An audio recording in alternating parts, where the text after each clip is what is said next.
আসুন ম্যাডাম, এই দেখুন। লাশটা যে প্রথম দেখেছে সে কোথায়?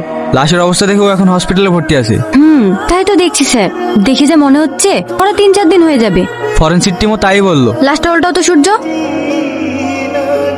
ইস, মুখটা তো একদম দেখার মতো অবস্থায় নেই। এবার লাশটাকার কিভাবে বুঝবো ম্যাডাম? দেখো কাছ থেকে কোনো এভিডেন্স পাওয়া যায় কিনা।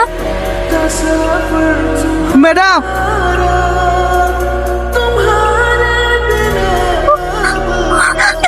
রোহন, রোহন।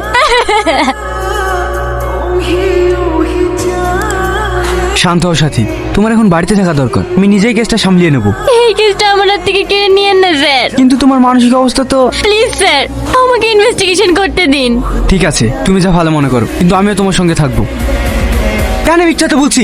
রোহন খুন হওয়ার 1 সপ্তাহ আগে তুই হুমকি দিতে গেছিলি। আপনারা বিশ্বাস করেন আমি রোহন স্যারকে মারিনি।